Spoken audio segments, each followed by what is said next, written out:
Hi folks, this is Tony for A Minute to Midnight. Please make sure you visit us at aminutetomidnight.com and subscribe to us there by entering your email address. Folks, all the world's a stage, they say, and in this short video I just want to show you a few things quickly that are going on and why I believe you really need to prepare for very tough times ahead. You'd have to be living under a rock not to realise that inflation has kicked in big time, and it is only going to get worse, folks, and this is everywhere. The global economy, I believe, is being deliberately collapsed. It was inevitable it would happen anyway, but it is happening quicker than ever, and that is so that they can reset the world and bring in a whole new system. Now, food shortages are happening, and they're going to get worse.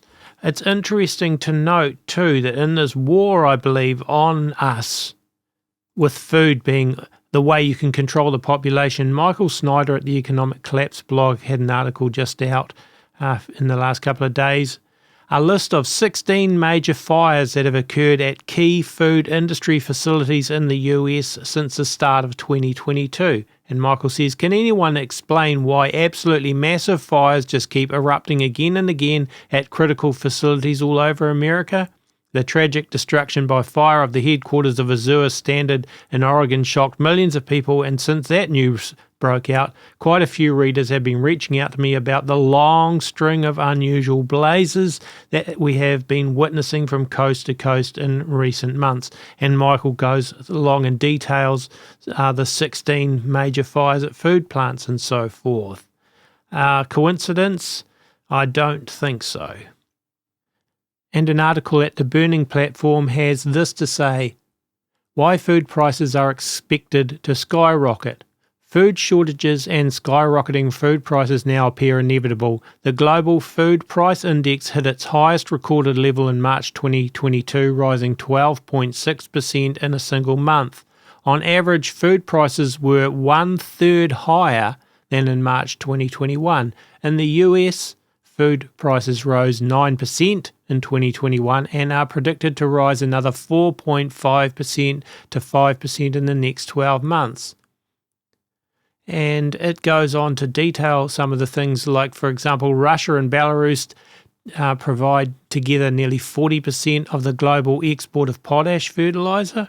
Russia also exports 48% of the global ammonium nitrate fertilizer, and combined with Ukraine, they export 28% of nitrogen, phosphorus, and potassium fertilizers, and experts are now predicting fertilizer prices may double as a result of Russia's ban on fertilizer exports. And that, of course, is just one part of why food prices are going up, and farmers can't literally afford to use the fertilizer if they can get it because it's so expensive.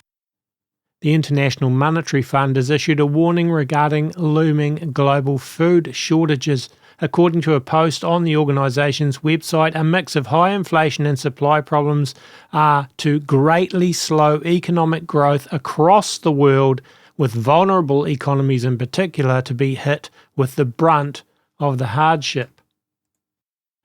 In another article at the Economic Collapse blog, Michael Snyder says this: food production is going to be substantially lower than anticipated all over the globe in 2022. He says, I don't think that people realise how severe this crisis will eventually become. Never before in modern history have we seen global food production being hit by so many major problems all at once. It is truly a perfect storm, and hundreds of millions of people are going to deeply suffer as a result.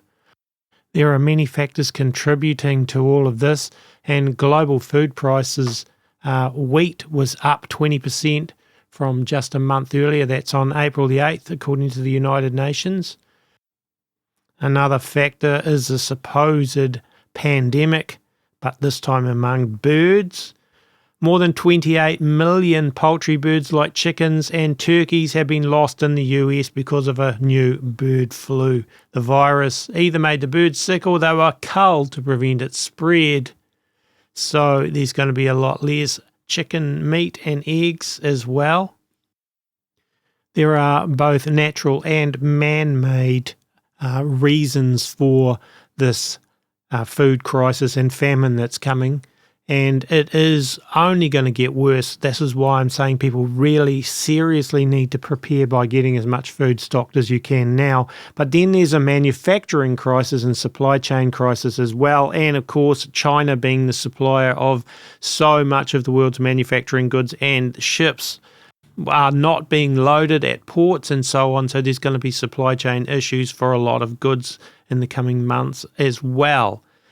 But I think the thing that I really want to just quickly target is the fact that all of this, I believe, is being by design used to bring in a global central bank digital currency system along with a digital ID system as an ID 2020, and you haven't seen the end of vaccine passports and so forth either, because social credit scores, climate change, all will be rolled into programmable central bank digital currencies in the future. That is what the global elite is trying to do. And so any crisis that we're seeing now is playing into their hands as they collapse the current economic system to bring in over time a new one where you will be completely controlled if they get their way.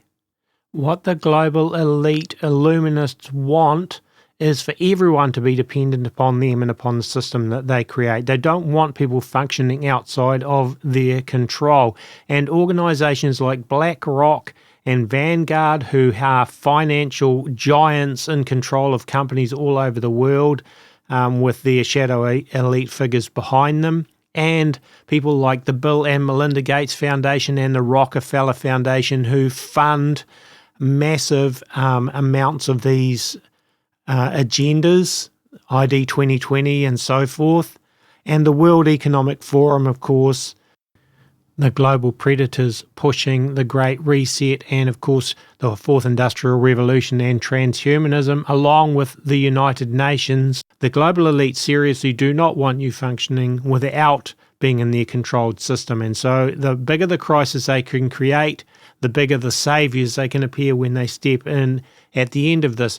But you realize, folks, I hope, that this is all leading up to what the book of Revelation chapter 13 tells us is the mark of the beast, and you will not be able to buy or sell unless you have the mark of the beast.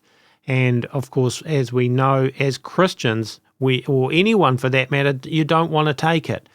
You definitely do not want to take the mark of the beast. But that is where all of this, I believe, is heading, and it's rapidly being developed into the New World Order that they have wanted for a very long time.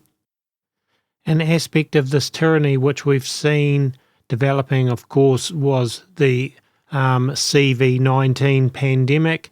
Well, as a result of that, the European Union Council has given on March 3rd a green light to start negotiations on an international pandemic treaty. The Council adopted a decision to authorise the opening of negotiations for an international agreement on pandemic prevention, preparedness and response. This comes from an article at globalresearch.ca. The object of the pandemic treaty consists in creating, by 2024, a global health governance entity under the WHO auspices. And in turn, the pandemic treaty would be tied to the WHO's QR verification code, which is intent upon creating a global digital data bank of 7.9 billion people. Both initiatives are carried out concurrently by the WHO in liaison with ID 2020 and the Gavi Alliance, both of which are funded by the Gates Foundation.